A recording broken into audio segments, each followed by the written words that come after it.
If you're thinking of starting a small business, first of all, I want to say just go for it. It's one of the most rewarding things I've ever done, but it's definitely isn't always easy.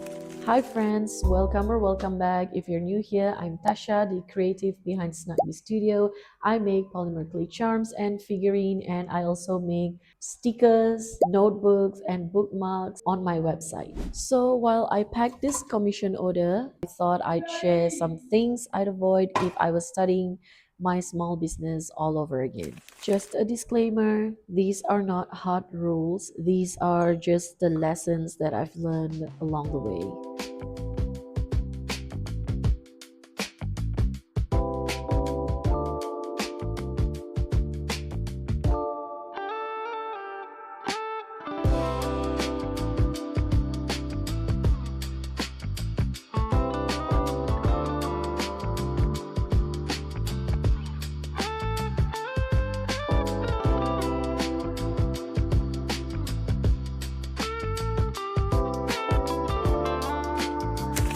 The first thing that you have to remember is don't wait for everything to be perfect. This is probably the biggest mistakes people make. We tell ourselves we will start once we have the perfect logo, the perfect brand name, the better equipment, prettier packaging, or a bigger workspace. But the truth is, perfection keeps moving. When I look back at my older workspace, I can see so much that I would do differently now. But if I had waited until I was good enough, I probably wouldn't have started at all. Your first products won't be your best, and that's okay. Every order teaches you something. Every mistake helps you improve. One thing I learned is that you learn by doing, not by waiting. If you're holding back because things don't feel perfect yet, just start.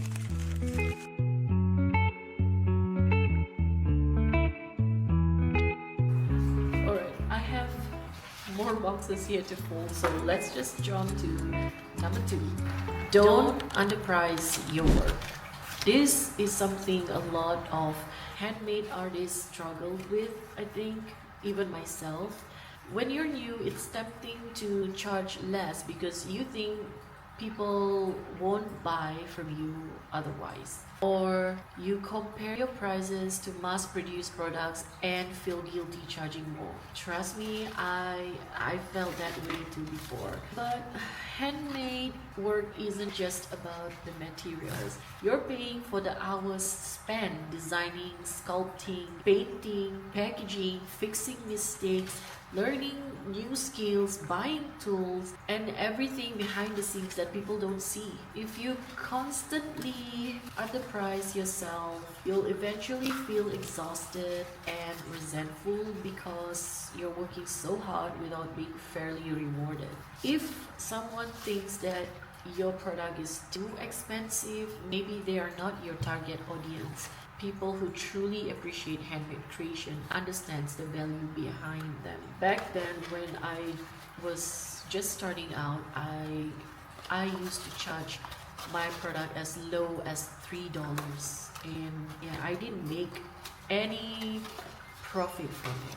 I even had to use my own pocket money to keep buying the materials, and it's hurting me financially.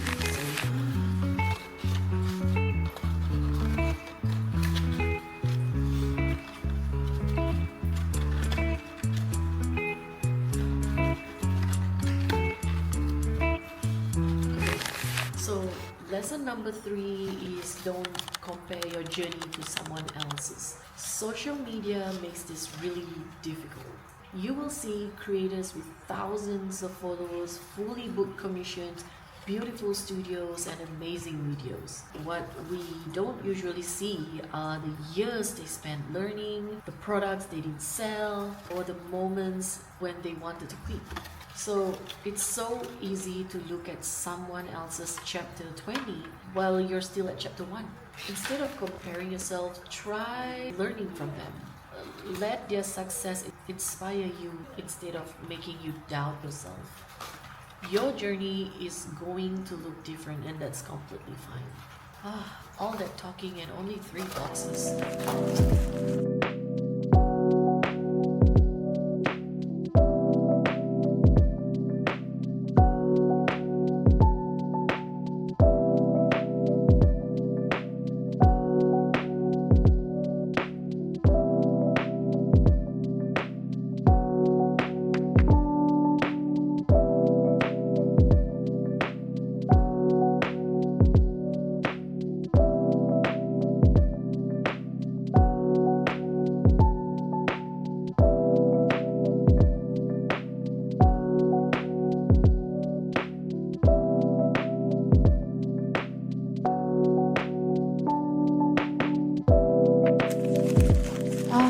finished sticking all my logos on the craft box. Now it's the actual packing time because she is going to self collect her order. I'm not going to do any bubble wrap because it's not going to be under shipping or anything.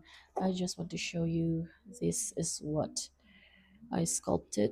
I've been receiving a lot of commission uniform keychain lately and I love making them.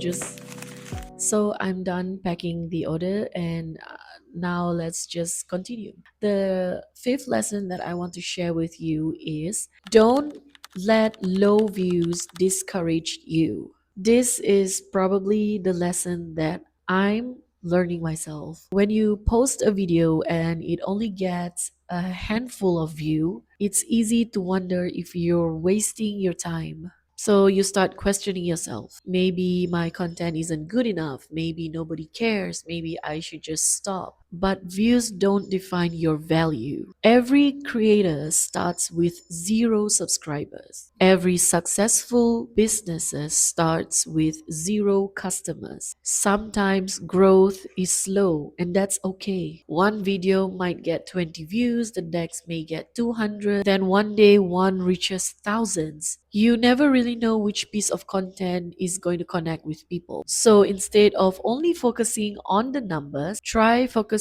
a little better every time you create something. Just remember, as long as you're improving and you're enjoying the process, you're moving forward.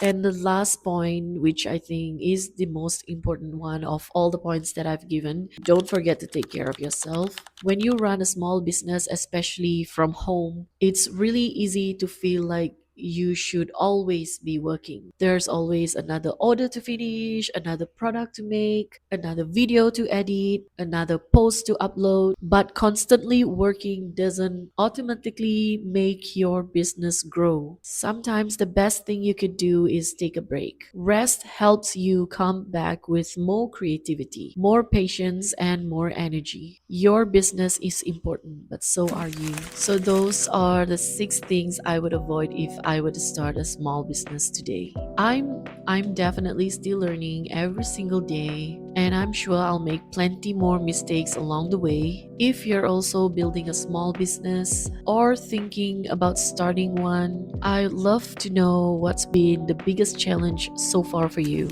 So that's all for today. Thanks for spending your time with me. I'll see you on the next one. Bye, guys.